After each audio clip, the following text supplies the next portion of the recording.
And this way they are me. Kale saki skin.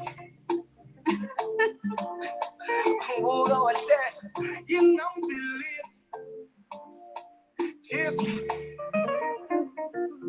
DJ Tumba. Take come on. Oh, when I went. The exactly back. Slim on the back. How could it let you go and sling in the bed? How could it let you go back that way in the bed? I'm better. I'm better. I'm better. I'm better. It's an African one.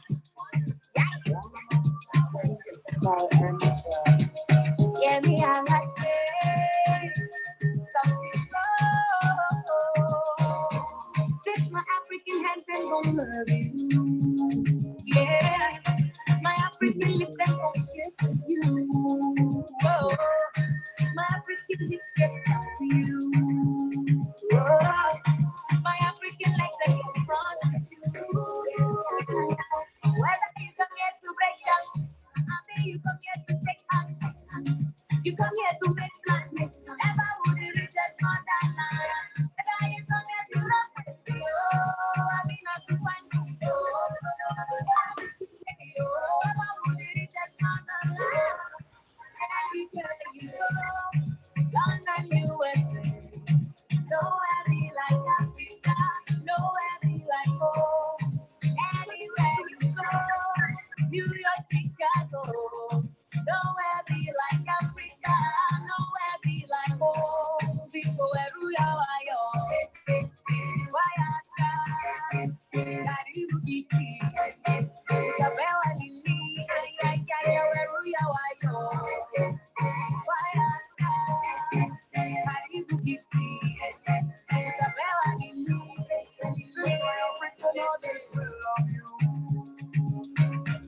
This my African love was with you, yeah. My African ears will listen to you. My Kenyan legs will run to you, yeah. Come on, let's put your back down.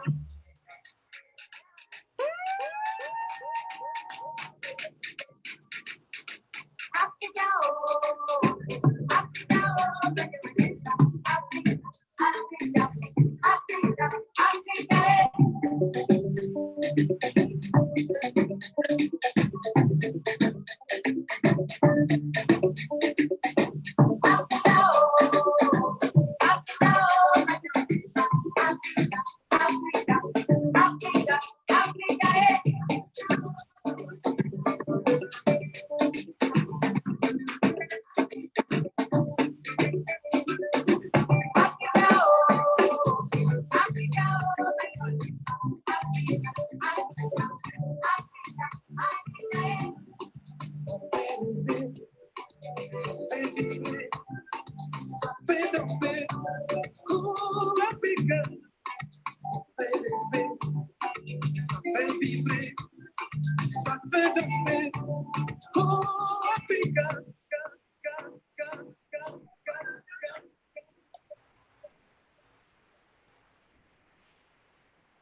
Hello and welcome to Beauty Fest Africa, the first and largest online beauty conference in Africa. This is an international beauty conference dedicated to all beauty professionals across the globe. If historians can trace the use of beauty products and cosmetics back to 4000 BC, today the beauty industry worldwide is estimated to be at $425 billion, which covers everything from hair, skincare to makeup. Then this is a time for you, the beauty entrepreneur and beauty enthusiast across hair care, skincare, nail beauty and makeup to plug in. Over the next 3 days, we will engage with the brightest minds across Africa and the diaspora. We will tackle beauty business challenges with a series of plenary sessions and masterclasses all for you. You will be challenged to take your beauty business to the next level in this new dispensation. Set to share, tag, and join the beauty conversations on our social media at Beauty Fest Africa. Get ready to be impacted and to make impact in the beauty business. Ladies and gentlemen, welcome to Beauty Fest Africa.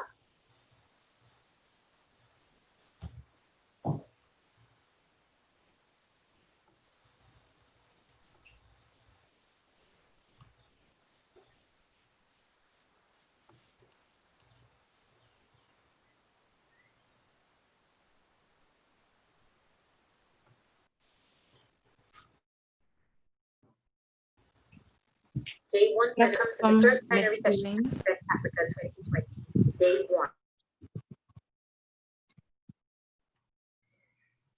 Hello, ladies and gentlemen. And the panelists are Ife Onokia, Lorraine Dalmier, Lola Okonlawon, and Dima Ume. Your host is Joyce Awushika. You can prepare your questions for the Q&A session in our chat rooms. If you have logged in from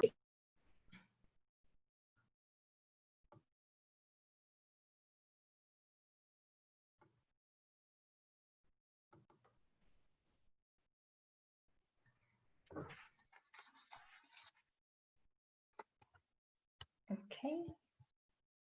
I think I will go. Hi, Marie.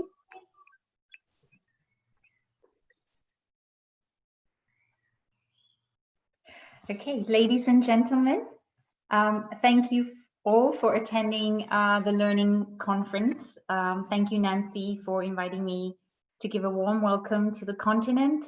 I hope you all enjoy the discussion stand out for inspiring entrepreneurs to lead, impact, growth, and thrive. It's a pleasure to welcome more than 1,500 registered delegates from different countries of the world to this conference, Beauty Fest Africa, a first of its kind. Some of the continent's largest and best known beauty brands, companies have joined us. So to have hundreds of small enterprises, professional bodies and sponsors here today is amazing. We have a range of guest speakers eager to share their expertise and experience with delegates and next generation of beautypreneurs and CEOs. Beauty Fest is an inclusive initiative, but more important than growing number of participants is the vision it underpins, which is structuring for sustainability enterprise. As the world continues to reel from uncertainty caused by the pandemic, we need businesses in beauty profession to be and navigate the bend more than ever before and remain sustainable. So with an industry over 400 billion and the cosmetic industry also forecasted for 653 million by 2025, the fascination to look younger is increasing among African population, and developing markets provide a huge platform for growth of the market. The personal care and beauty industry has been growing fast and across all of the regions in Africa. The increasing awareness regarding personal hygiene and the importance of commercial products play in it, and is helping the region to move fast. The fastest growing middle class sector, increasing urbanization trends are driving the African beauty and cosmeceutical market forward. The appeal of such products is being considered as pan-African phenomenon, with more and more consumers willing to spend on beauty and health products. A holistic approach to achieving physical and emotional equilibrium has become a key motivator of consumer behavior. Well-being is no more limited to looking after oneself in broad terms, are also adopting sort of multifaceted approach to health and choosing products and services that complement their personal and evolving needs.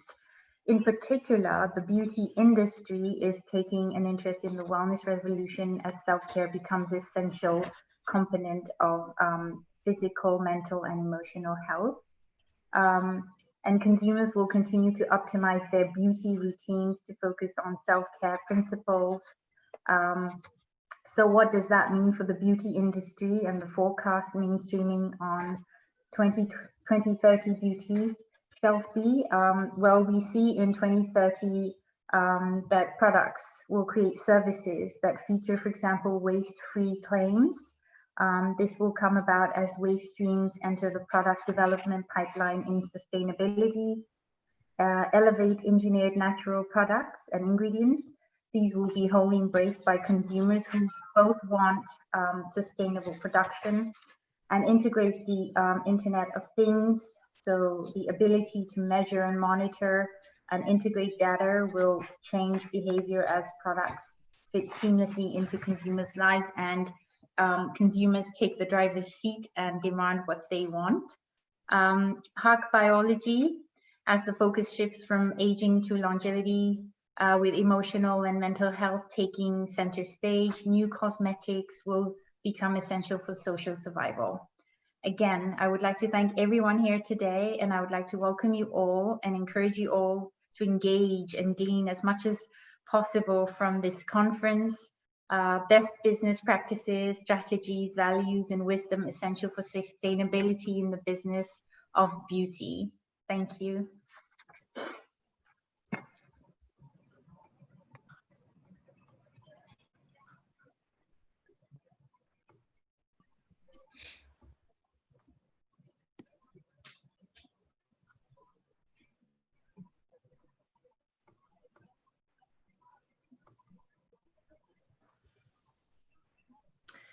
Okay, well, thank you so much for inviting me to take part in Beauty Fest Africa. It is such an honor to be here. My name is Lorraine Dahlmeyer, and I'm the CEO of Formula Botanica, the online organic cosmetic formulation school. And I know I've been told that there are lots of Formula Botanica students and graduates and followers watching today, and I am so thrilled to be here to talk to you. This is such an honor. Plenary 1 starts now. Just go. indicate to us also in the chat room. So I've been asked to say a few words about the way that we need to focus the entire beauty industry in Africa and beyond to structure itself for sustainable enterprise. So I'm a chartered environmentalist, and sustainability, environmental sustainability in particular, is very, very important to me. And I've worked as an environmental scientist for many years. But I've found that the beauty industry has traditionally been very polarized. So on one side of the discussion, we have the mainstream industry, who have typically embraced lab-based ingredients, large-scale production, big profit, mass consumerism. And on the other side of the discussion, we have the naturals movement, the indie movement, who want to go plant-based and change the world through indie beauty brands. I want you now to join me in the middle, and that's what I'm going to encourage you to do today. Because beauty is no longer natural or synthetic. It has to be sustainable. Regardless of the types of cosmetics you use, the methods you adopt, the way that you apply your beauty products, your ingredients have to be safe, and most importantly, they must be sustainable. Now, I find that when I use the word sustainable, people often switch off because it sounds like such a big word and people don't really know how to define it. And yet it is the single most important challenge all of us face. As Elaine just said, coming out of the pandemic, we will be looking all over the world to shape a newer, greener, better society for all of us. So to achieve that, our beauty products have to meet a certain number of criteria. First of all, the ingredients within them have to be sustainably grown. We have to be thinking about their ecological footprint, sustainable natural resource use, the impacts not just on the environment, also on our communities of growing and harvesting crops all over the world. Is this the most sustainable way of doing things? L'Oreal even last week made an announcement to say that they weren't going to increase the footprint of all of their ingredient land take over the next 10 years, which was a very bold statement to make and something the entire beauty industry should be thinking about. Secondly, our ingredients need to be sustainably sourced. We need to be thinking about their carbon footprint, their water footprint, their energy footprint. We need to make sure our ingredients aren't making things worse. Our products, our beauty products, have to be sustainably manufactured. So I want manufacturing labs to be talking about environmental management systems, about the communities involved with manufacturing. I want to hear stories of brands reducing energy consumption and water consumption, excuse me, and waste at the manufacturing stage. People don't talk about this enough though, because all of the attention goes on packaging. Now, I need to see sustainable packaging. I want to see sustainable packaging in the beauty industry. This is obviously the thing that we all hold in our hands and is very tangible for us. And we know plastic consumption is off the charts. The planet can't handle all this plastic that we're using. I still get sent beauty products all the time in non-recyclable packaging, and that can't continue. We have to look at a waste-free society, or at least a closed loop in which we make sure that we don't produce so much waste. And the beauty industry is a big culprit in that all over the world. Our beauty products need to be sustainably shipped as well. So do we really need to order ingredients or packaging or products from the other side of the world? Or is there something in our own backyard?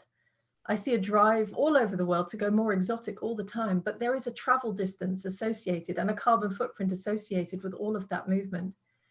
Now, Africa is a hotbed of some of the most amazing cosmetic ingredients in the world. It's such a source of pride, and I see it with our students at Formula Botanica. You are so lucky to have these ingredients on your doorstep, and it allows you to create the most incredible products. Sixthly, I want to see that beauty products are more sustainably used and disposed of. So did you know that the mainstream beauty industry still uses over 500 different types of microplastics, including liquid plastics in its formulations? Those still end up in our environment, in our bodies, in our food. We need to do better than that. We need to be thinking about the way our beauty products impact on the environment around us, and think about the end of life of those beauty products and how we use them. And finally, beauty needs to be sustainably financed. We can't continue to aim for infinite economic growth with finite resources. I know you're going to be talking about finance a bit more in this conference, and I encourage you to think about how any beauty business can start or grow sustainably over the years with sustainable finance. So today I'm standing here in front of you to ask you to join me in challenging the entire beauty industry in Africa and beyond to go sustainable. We need to think about our environment, about the people and communities involved with the beauty sector, and the way that our beauty products are created and used. So let's all work together to create an amazing sustainable beauty industry moving forward. Thank you, and I wish you all a fantastic conference with Beauty Fest Africa. Thank you.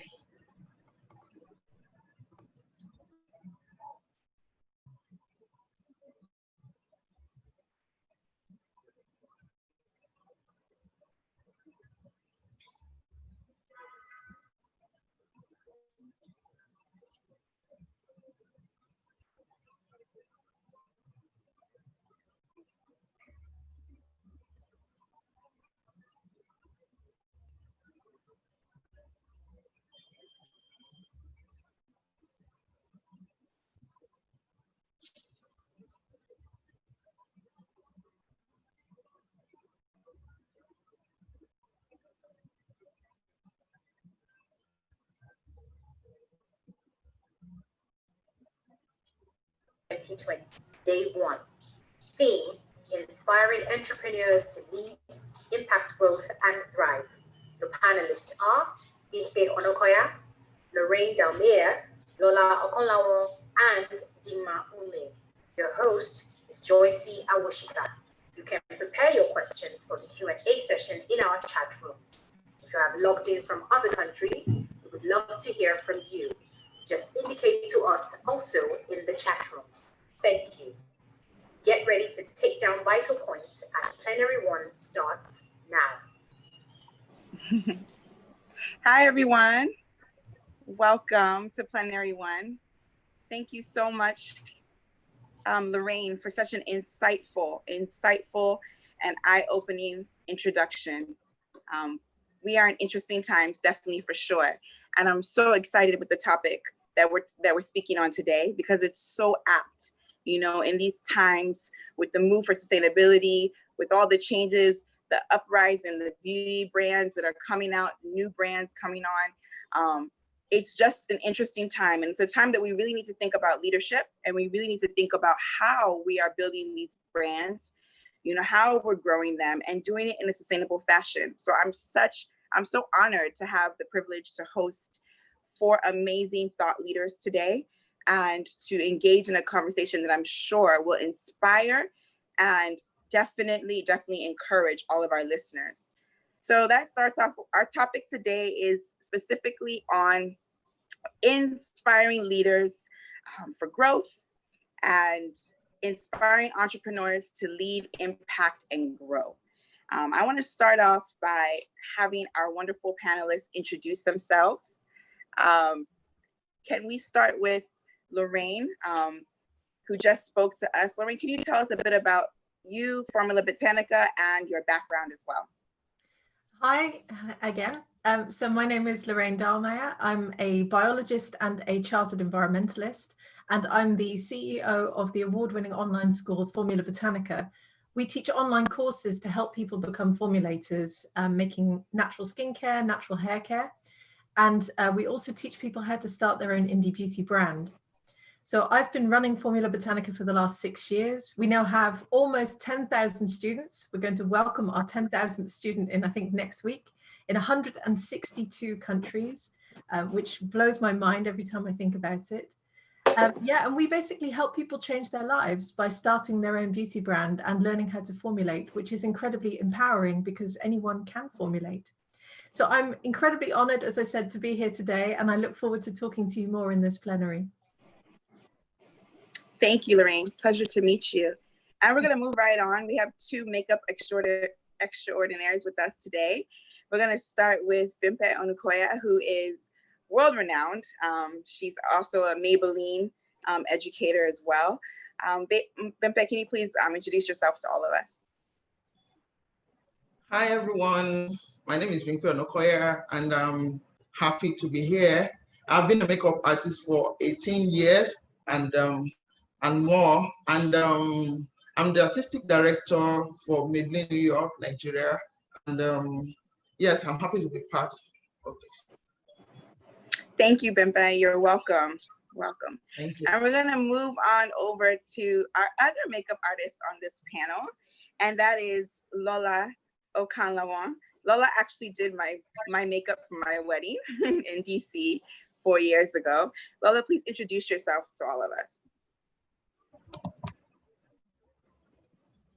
Hi, I'm sorry guys, it's early. I'm in the US, so it's 7 a.m., so excuse me. But my name is Lola Okanlawan, and I am I would say a pro celebrity makeup artist. I actually got my start. I've been an artist for about 14 years now, and I actually started in the political science law realm, and then I transferred over to beauty while I was in college. So I'm in the union, and I've worked for likes of NBC. I've done movies, I've done TV shows, I've done a plethora of things. So, you know, I'm excited to be here with you all today. And yeah, I'm excited to answer any questions that you all have. Welcome, welcome, Lola. Thanks for joining us so early in the morning. For all of our participants, please keep the chat active. Please do drop your questions. A bit of housekeeping, you're free to ask questions. The Beauty Fest Africa team is curating them all, and we'll keep a track of them. And then also let us know where you're joining in from today. We'd like to know how far we're reaching today. I also want to confirm, Dima Ume is our last panelist, but I'm not so sure she's on right now, and hopefully she does join us. So in the meantime, we're just going to go ahead and get started. I've come up with a bunch of questions, but I want to also give the audience a chance to ask questions as well. But in these times, Lorraine started off with a number of statistics and things that, you know, I feel I knew, but I know to a greater extent now. Sustainable, the importance of manufacturing sustainably, the importance of community manufacturing, and much, much more. Lorraine, I want to start by asking you, a question. What does the phrase impactful beauty mean? What does it mean to build an impactful beauty brand in these times, considering that we're talking about inspiring entrepreneurs to be impactful, to lead, and to grow? What are you seeing, with your Formula Botanica students, and how are you guiding them in this way? Wow, what a fantastic question. I think historically people always viewed impactful businesses, impactful beauty as being a business that made a lot of money. And nowadays that has completely changed. And I'm seeing this all over social media, and it really warms my heart to see these beauty brands talk about making an impact in terms of raising awareness of the problems around the world, having opinions about things, making sure that they have the right impact on the environment, a positive impact, having impacts on the communities around them by lifting them up, and not just impacting their own business, but also impacting other businesses around them. So I think impactful beauty nowadays goes beyond just the sort of standard definition of we make a lot of money and we have the tick in the box on the bottom line. If you're going to be impactful, you're going to be sustainable. And that, interestingly, is what consumers want now as well. So I'm seeing brands being asked by their consumers, where do these ingredients come from? How have you made this product? How can I dispose of this packaging? Why is there no recycling label on here? And that's exactly what is going to drive that impactful beauty forward. So that is what I would define as impactful beauty. That's awesome. And I know that some of our viewers are probably thinking, what exactly does it mean to be sustainable? Can you kind of delve in a little bit, Lorraine, on what that sustainable beauty, you mentioned it in your opening, that people think it's like big jargon, but what does it really mean? What should we be really considering? I think the best way of looking at it is by taking a beauty product and thinking, you know, I have to go from cradle to grave with it. So from the moment that it's created to the moment that it's disposed of, what happens along that process? And if you can find all of the touch points with people, with the environment, with your business along that way, then that will allow you to start to create a sustainable product. It's a really big word and it can feel very overwhelming. And what I would recommend to anyone who's starting out on this journey is to view it in terms of baby steps. You will never be 100% sustainable, but you can certainly work very hard to get there. I met the managing director of Weleda. I don't know if everyone's familiar with this brand. They're very big here in Europe. And she stood on stage at one of our conferences and said, "This is my packaging. It's not good enough, but we're one step of the way there because it's better than it was last year." And that's, I think, the way that we have to embrace sustainability. It's a process of growth that we go through as consumers, also as business owners. That's powerful. You know, just being transparent as well with the journey and letting our consumers know that there are going to be changes made. We're not there, we're not perfect, but we're getting there.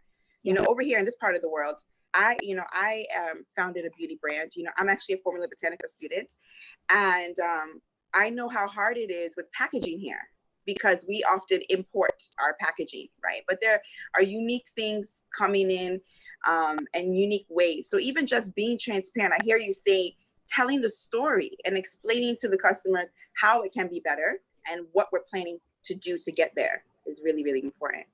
Yeah. So Bimpe, I want to move over to you. You're in makeup, you're in the beauty sector, and we all hear that, you know, beauty is recession proof. It's true. You know, we may not be wearing makeup as much these days because we don't have as many places to go, but it's not going anywhere. So I want to hear from you. What would you say to makeup artists during these times? Because, you know, makeup artists, oftentimes they're building beauty brands, beauty businesses around them, Bimpe. And so what's the role of self-development and consistency, you know, as a makeup artist and in your field specifically? Okay, so number one, you have to believe in yourself that you're doing the right thing. It's all about self-actualization, that you're doing the right thing. That when you wake up in the morning, you're creating something and you're posting, and then people believe in it. You're doing what you love. So at this point in time, we are currently in post lockdown in Nigeria. A lot of people have come to realize that what they used to believe in is totally has changed. For a lot of makeup artists, especially the upcoming makeup artists, I'm actually feeling bad for a lot of them right now because there's nothing.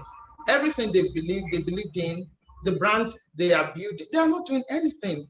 no job, nobody's calling them for weddings, no party rockers, nothing. So they're just at home, they're confused. So this is the time for, it's a wake-up call, you know, for people to diversify and learn maybe the business part of the artistry. You can't just, you know, sell your service. You must add more. You must add more. So I've been a makeup artist for 18 years, and for maybe 12 years of my 18 years of being an artist, I was just selling my service. You know, I'll do everybody's makeup. I'm everywhere from Lagos to New York to London, you know, working. I was just selling my service. But I realized at some point that I needed to diversify. So I started selling products. I started selling Maybelline. I have a kiosk at the Keja Mall. I have a store in Surulere. There's another one at the Palms that I'm still trying to launch, but we had to stop due to COVID. So how have I been surviving as a makeup artist this time? I have been selling my products. People are buying products. You know, people come to the mall, you know, they buy. So money still comes in. I still make some money. But for people who tie gele here, who tie gele in Nigeria, for upcoming people who just do party rockers, there's nothing for them. So at this point, you have to realize that there must be another option. Another option is to maybe do e-commerce. Am I still online, Joycey? Yes, you are. Absolutely. Yeah, e-commerce. Because if you divert into something else, it will keep you, you know, like at this present moment. For now, we don't even know what is going to happen in the next 1 month, 2 months. End of the year, we don't know. We're hearing that they might lock down again. You know, that is another lockdown is coming up. So how are they going to survive? So number one, you need to first believe in yourself that you can do it, that there's something that God has given to you that you have to do. So when you, okay, for example, I've really not been working at this time, maybe a couple of shoots, birthday shoots, but what have I been doing? I've been going to my studio to create because I love to create. I've been going to my studio to create because I know that I have a lot of people that look up to me. They look up to me, they believe so much in me, and I need to lead by example. It's not just about, you know, talking, I have to lead by example. So I've been creating, you know, feeding their timeline with jobs, with work, so that they know that they can't give up. So most of them, what do? They now, you know, bring in like a couple of models, you know, they do makeup and they post. You have to let people know next time that you are still in business. You can't just say because people are not paying you, then you're going to just give up. You have to make it happen. You have to make it happen, right, so that there can be continuity, so that people can still from time to time come to your page and see your work and still remember that you do makeup, that you're still in the right beauty, in the business of beauty. So it's very important not to give up at this time and just keep doing, you know, what makes you happy. Even if you're not getting paid, just do your first love. What makes you happy at this point in time? And then with time, it will get better. So good. Thank you so much for that, Bimpe. You know, what you touched upon at the end reminds me of what it means to lead. You know, your leadership is tested during difficult and challenging times. Yes. So as a makeup artist, as a beautypreneur, it's important to carry your consumers along. That's what I hear you saying. Yes. Everyone knows we're not doing makeup as much, but how can you communicate? And I like to add to that, you know, I think beyond even e-commerce, now is the time to create digital products, perhaps teach, educate. You know, I can see an example of a collaboration between beauty makeup artists and skincare founders and companies saying, how do you promote healthy skin? Because we all know that healthy skin is the best base for makeup, you know? So in these times, I can see that collaboration will be the new normal as well as leaders, and the importance to join together and continue to speak to our community. Not just skin, you know, you can also do collaboration with a lot of people, you know. So what I've been doing is, you know, collaborating with photographers, with stylists and hairstylists. So nobody's getting paid, but we're creating art, what we love. Content. And yes, and I discovered that during the lockdown and to this moment, like Instagram dropped a lot of my followers, you know, I don't know, algorithm or whatever. So a lot of followers, I lost like 1,000 followers, and I was like, okay, so this is a wake up call for me to not put everything on Instagram. I have to start working on my website, because you can just wake up one morning and no followers, no followers. I don't know what is going on with them. And I was like, you know what? I'm not going to give up. I'm going to continue doing what I love. And gradually, they're moving from, because I've been so active. So within the past 2 days, I noticed an increase. Like I gained 200 more followers. So those 200 more followers are believers. They saw something and they believed and they're following. So the same thing for every other person, you know, you don't just say, there's some makeup artists, I had to call them, like, what are you doing? I'm not seeing your post, I'm not doing anything. They're like, they're tired, they're scared of COVID, they don't want to come out. I'm like, yeah, it's okay to be scared and, you know, try to protect yourself. But what about your business? The world is moving on. And if you're not active, people, it's just a matter of time. They will just forget about you. So you need to keep doing something. Thank you. Such salient points, you know, building a community outside of IG and much more. That's a good question for Dima. I actually see that Dima is on now. Hi, Dima.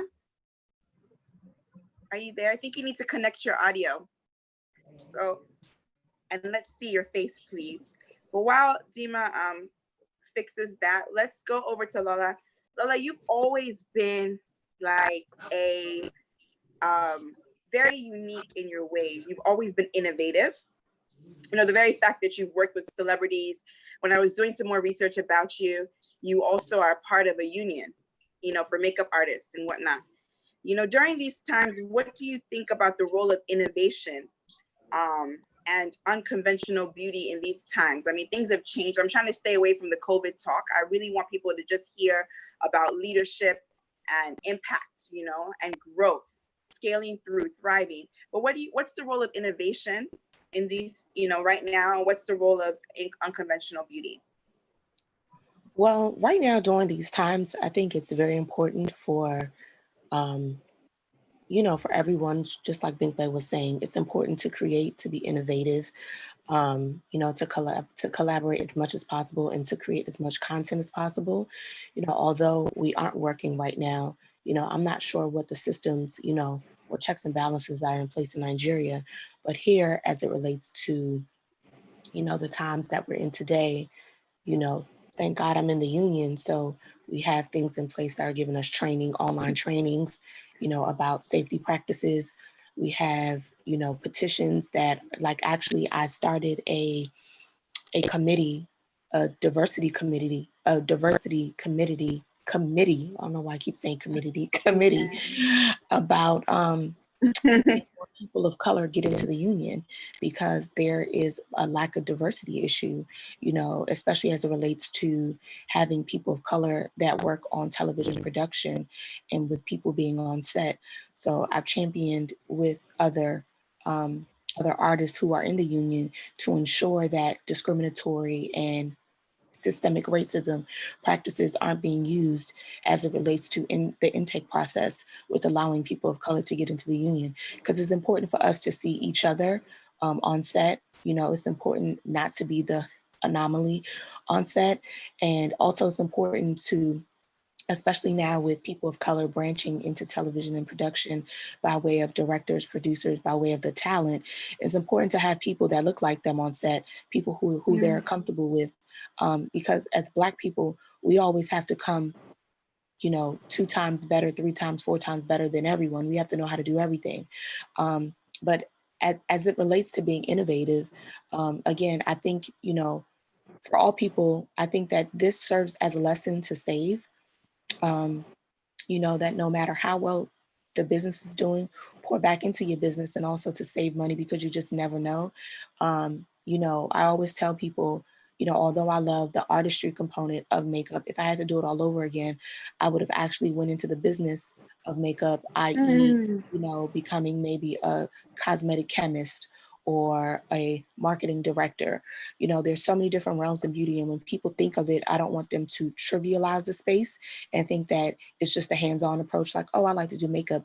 But there's so many impactful ways that you can really shake and impact the makeup space, that still allows you to create and do the artistry component of it, but allows you to impact on a micro and macro level, by being a part of the marketing, by being a part of the cosmetic process, the cosmetic chemistry process, by being in charge of the leadership process by way of, you know, being on a board for one of these conglomerate brands that house, you know, these makeup brands. So that's pretty much my take on like innovation, you know, trying to shake up the industry, finding new ways to enter the industry as opposed to the conventional means of being an artist. So yeah, that's really good. I mean, we need the artists as well, but there's just so many other parts, you know, across the value chain of beauty as well. And then I think now in these times, people are realizing more about the importance of the business of beauty. So I do hear that a lot with the creators, with the artists.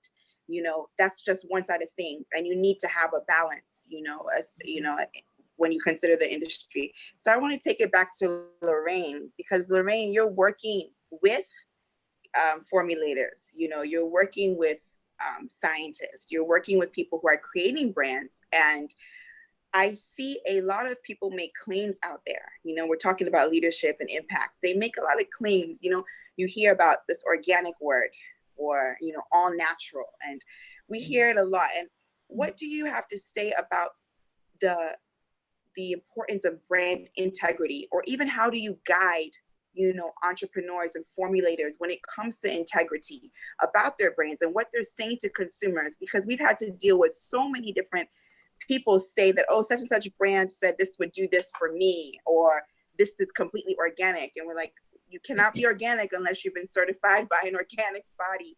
And it's across the value chain. So what do you have to say about that brand integrity? The interesting thing I've seen about beauty over the last 5 years is that it started to merge with well-being. And I understand why everyone's coming at it from that well-being perspective, because now we're not just looking at how can I be the prettiest I am, we're thinking, how can I also have the healthiest skin and the healthiest hair? Because as you know, you said, having that healthy skin is the foundation for everything else. And so beauty and well-being have become combined, but that means that claims have been a little bit tricky to navigate, because of course, every single country around the world, it doesn't matter where you are, they all have the same basic premise to their regulations, which is that you're making a cosmetic, you're not making a medicine or a pharmaceutical product. A lot of the formulators who've come into this industry, they've come at it from a perspective of, I want to bring that health and that well-being to my customers.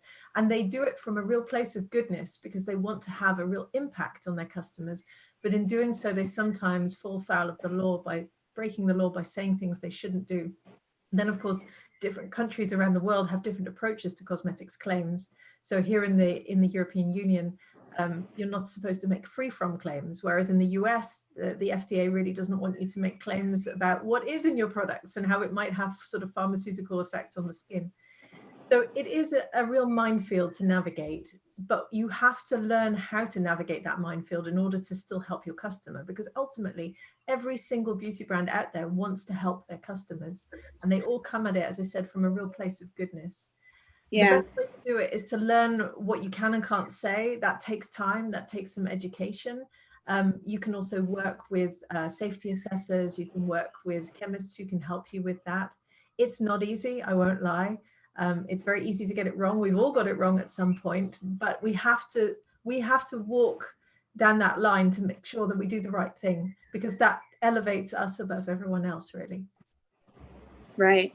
And I take from that as well. It just takes me back to what you said first. Even when you get it wrong, just coming back to your community and saying, I got it wrong, being transparent. My product isn't organic and here's why, things like that. Dima, it's so good to see you on here. Welcome. Please unmute yourself. Welcome to the conversation.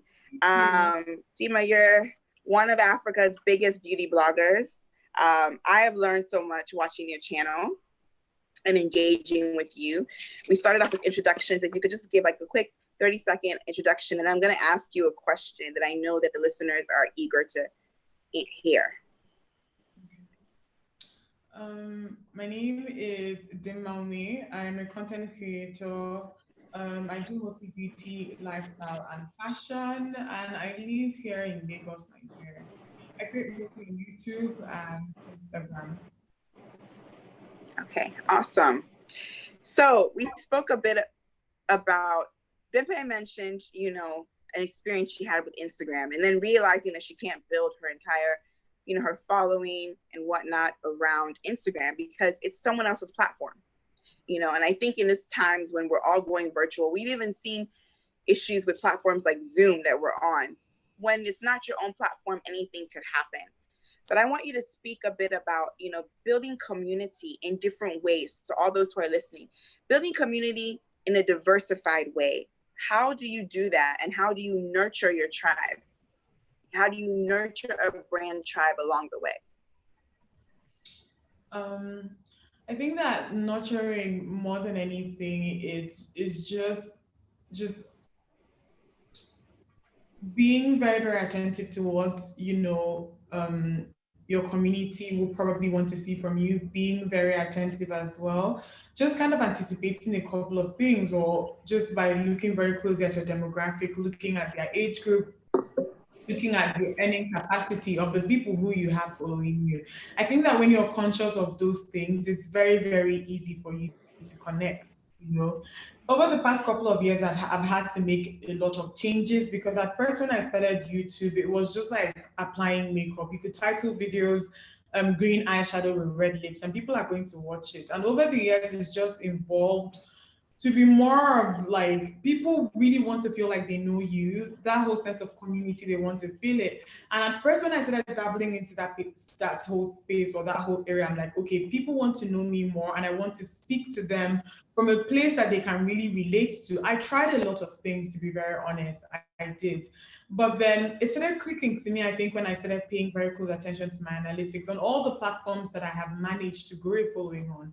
And it's pay attention to the analytics, pay attention to where these people are located, where are they from, look at their age, the age group of people who you have following you. In most cases, like I know that even as far back as of when I went to school and I did my master's around this, I know that, it always says that the group of people who you have following you, your audience, largest number is always people who are very close to your age. But then I just started looking closely on the different platforms, and then I get the 18 to 25-year-olds, and then you also get people after that.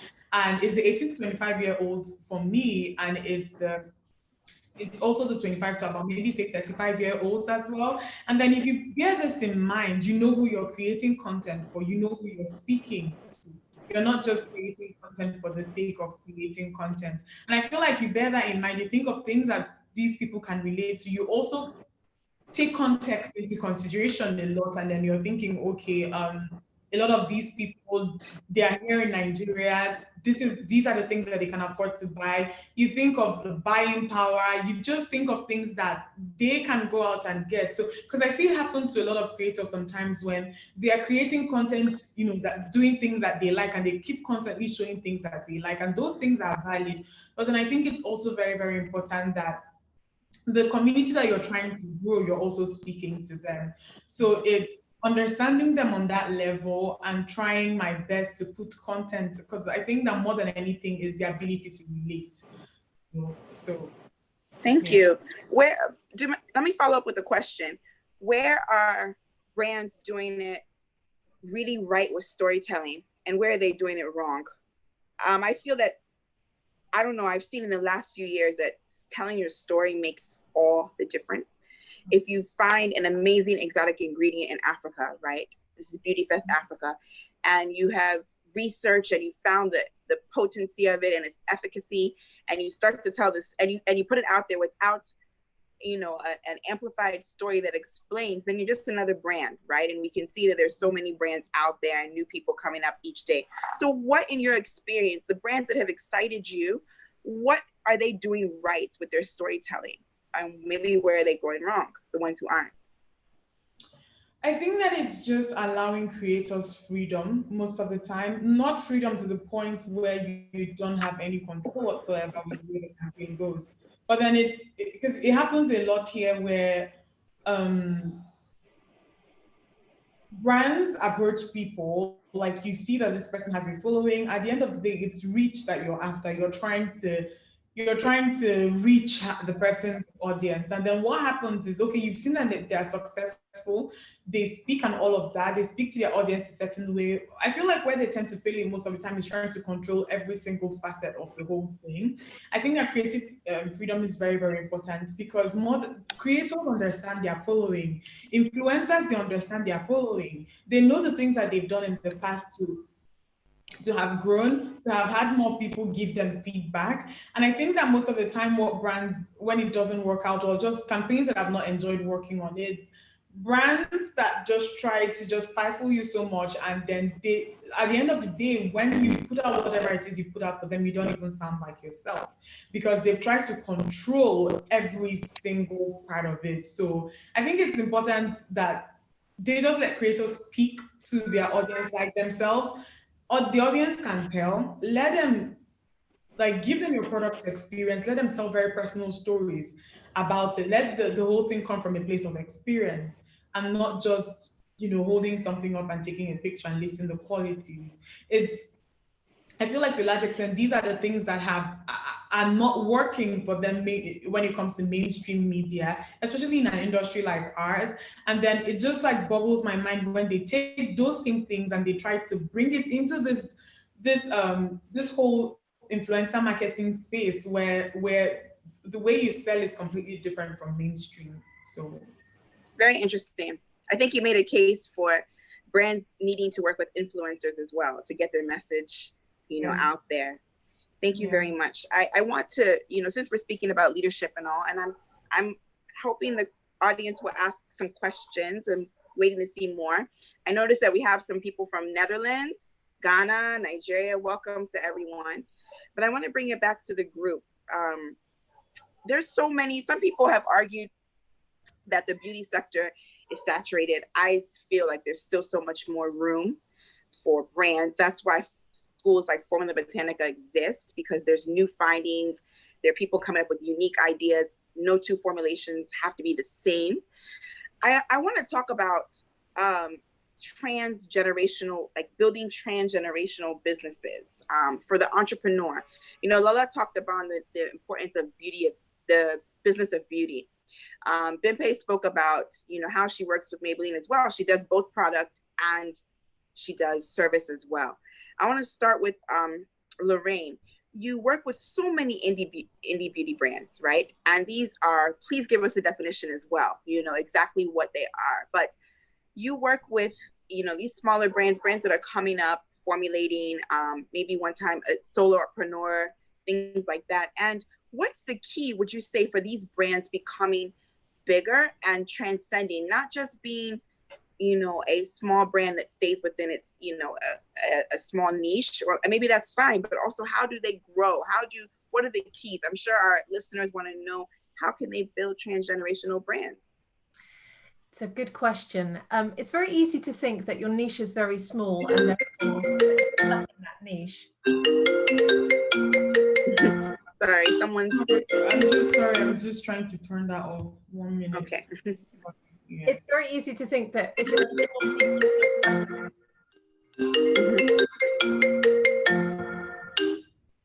I'm so sorry. No problem. Lorraine, we're with you. it's very easy to think that you're stuck in a small niche. Take Formula Botanica as an example. You know, when I tell people what I do, like if I'm in the playground picking up my children and one of the parents says, "What do you do?" And I say, "We teach people online how to start an indie beauty brand," they go, "What?" Because that sounds like a tiny niche, right? Yeah. But when you think there are almost 8 billion people in the world, it's not that tiny, really. There's always someone who you can sell to. And the same goes with a beauty brand.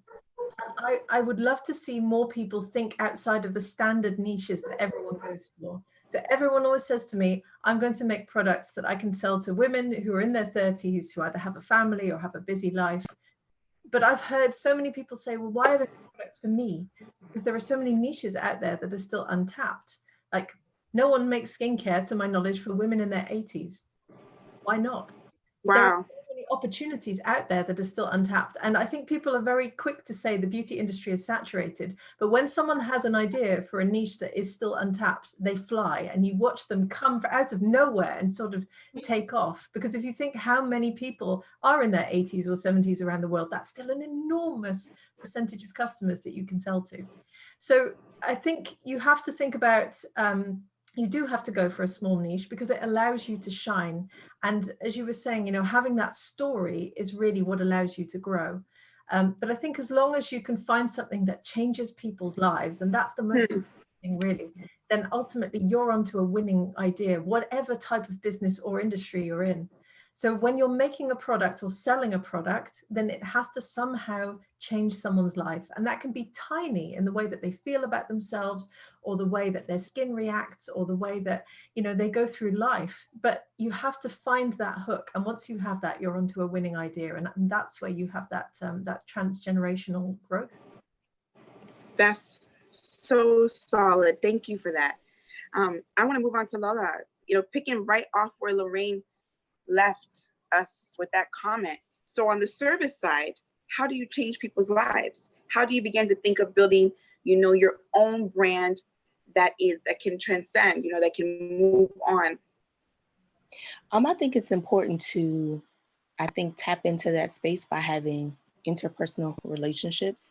You know, I think that when people think of service, they think of it as being transactional. You provide the service and you leave. I think that being able to, you know, have it transcend is when you're building with the client, and then you establish that relationship with a client, and then that client then can take you on to do other things with, you know, with them. For example, I have a client that I started with about 3 years ago, and I started as simple as me doing makeup for her to go to a wedding. And then it went from a wedding to her asking me to do a talk show with her. From a talk show, it went from me doing a syndicated show with her. From a syndicated show, it went from me doing a movie with her.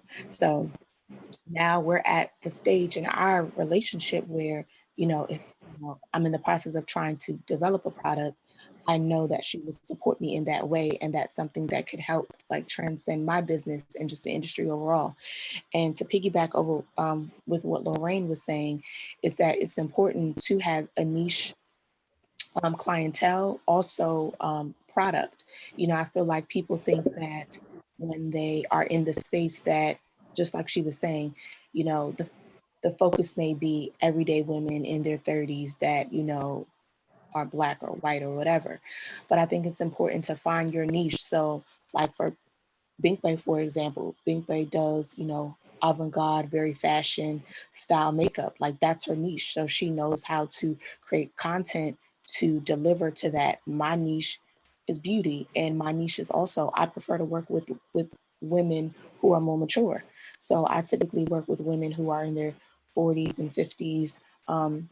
Just because I feel like in that range, women, you know, appreciate skincare. Women appreciate their natural beauty, and women are self-confident. So I don't have to do a lot of convincing when I'm, you know, trying to do my work. So I think it's important to, you know, find your niche, whether that be, you know, hey, I have this network, this group of people, and I know that they know me for my brow or they know me for my lip.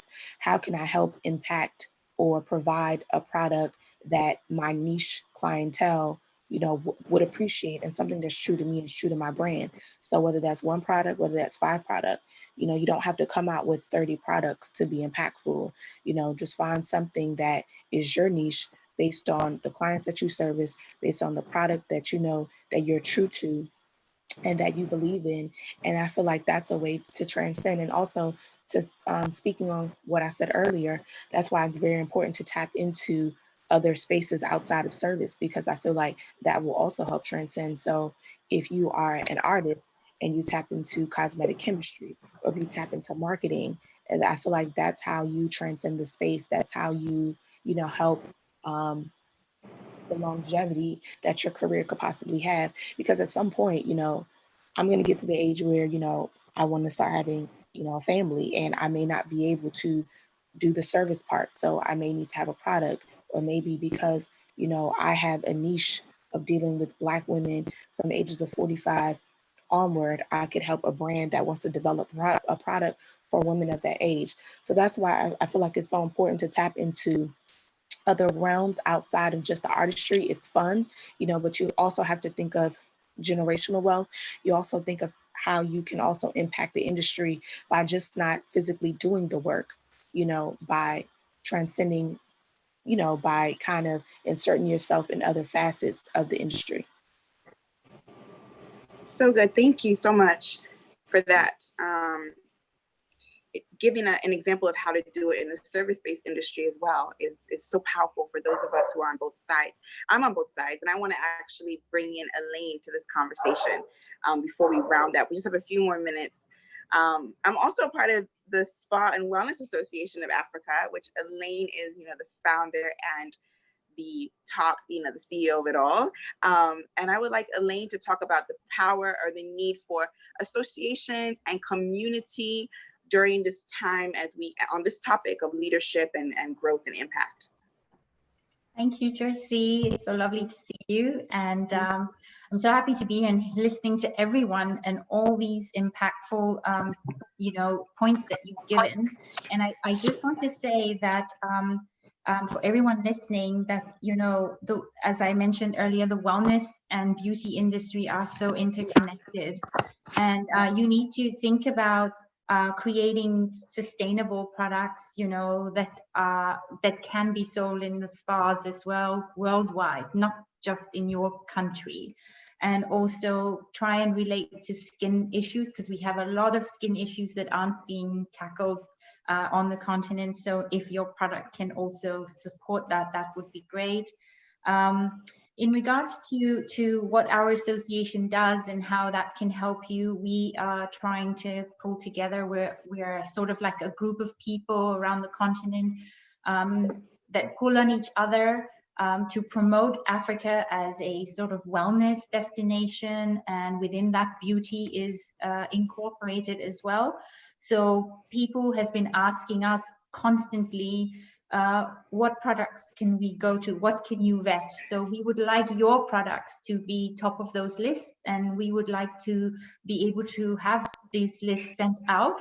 And the only way to do that is for us to know what you're about, so we can archive it. And once it's archived, then that is part of history here. We archive everything happening on the continent in regards to new products, new companies, new schools. If you have a school or a beauty school out there, please let us know. We of course are not maybe a main association for the beauty industry, but we do support it and we do promote it. And we would like to build more on that. We also have an advisor who sits with us. Her name's Erica Fremantle, and she's done quite a few things for us as well. But I'm so excited to see everybody here today, and I'm just listening. I can't imagine all the products that we're going to have now that can cover all of the points that you are all making here. And I can't wait for the next decade to see what will happen. So please join us, please become a member. Thank you so much, Elaine, for that. I mean, some of the spas in the wellness industry started off as product brands. I know that that's our story, at Ariki. So thank you so much for that.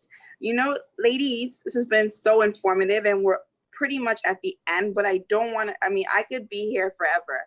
I've taken so many notes from each and every one of you guys, but I want us to all round off, before we close with a 30-second charge or 30-second comment you want to leave for everyone watching when it comes to the times that we're in now and the necessity to lead, to impact, and to grow. So can I start with Dima? What would be your charge to all the beautypreneurs and beauty stakeholders watching?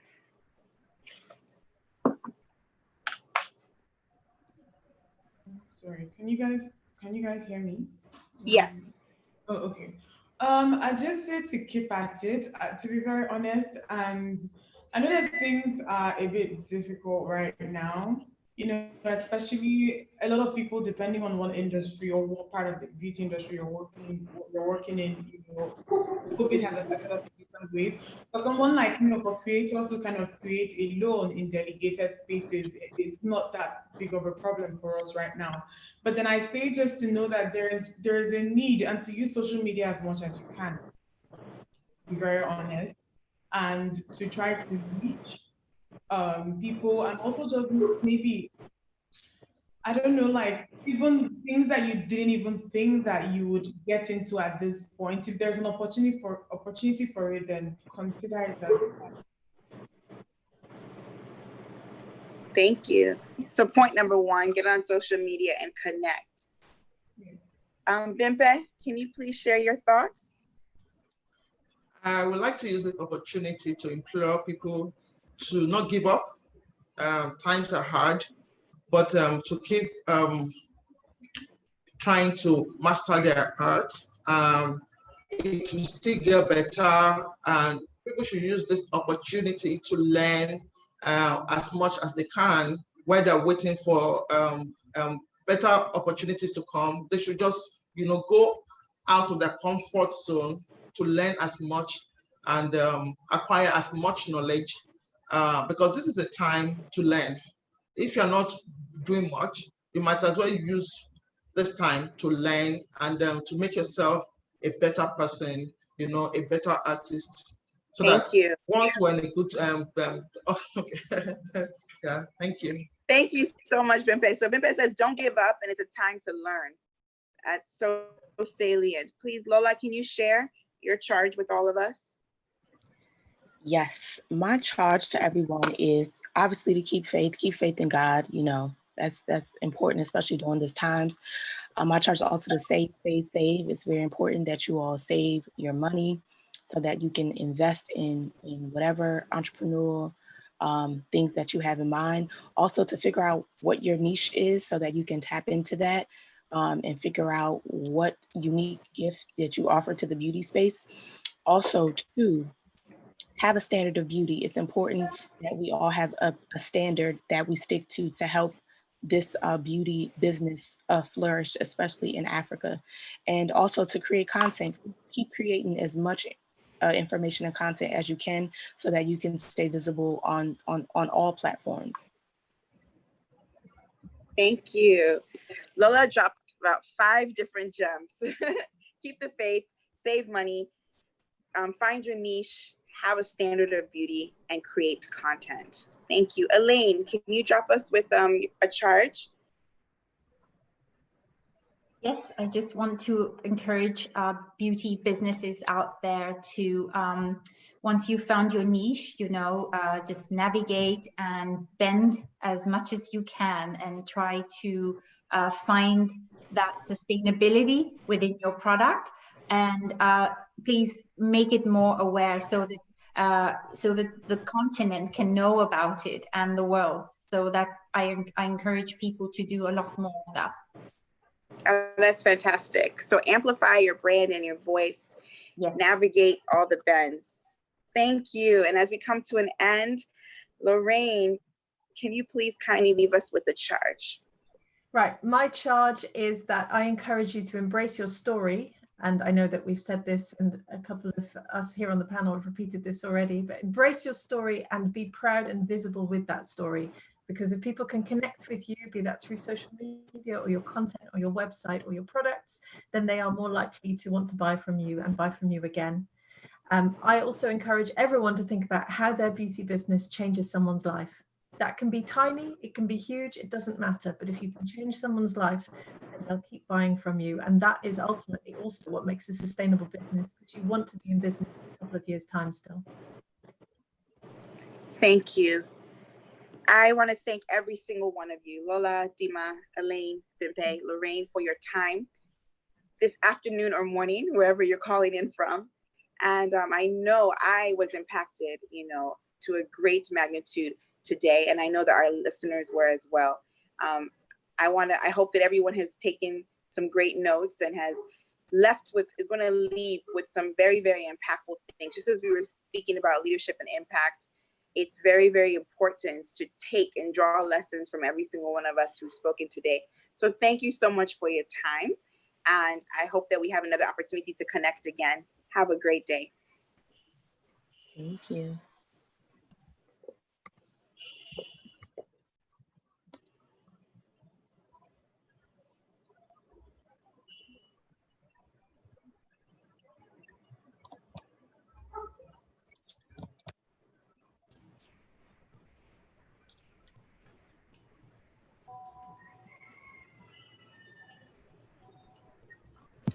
Everyone, there's a poll in progress. If you see the poll, please do answer the questions there for the Beauty Fest Africa team.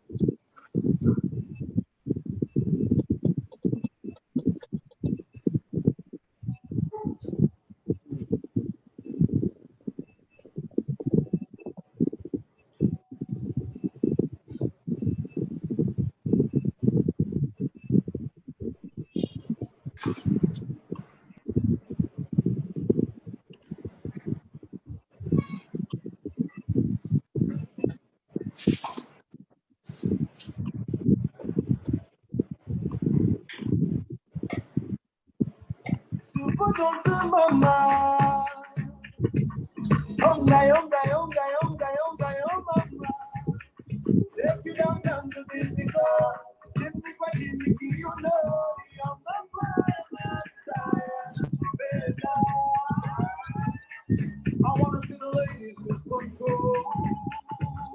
So turn around, give it to me, baby. Passionately. Nalingi yo mama, mañana voy a hacer yo mama, desire.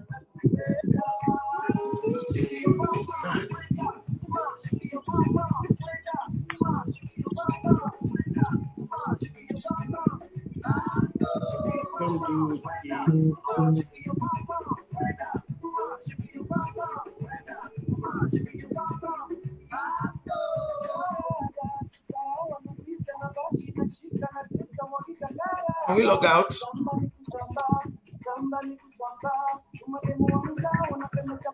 Yes, I think so. Okay. Bye. Bye, Bimpe. Thank you. All right.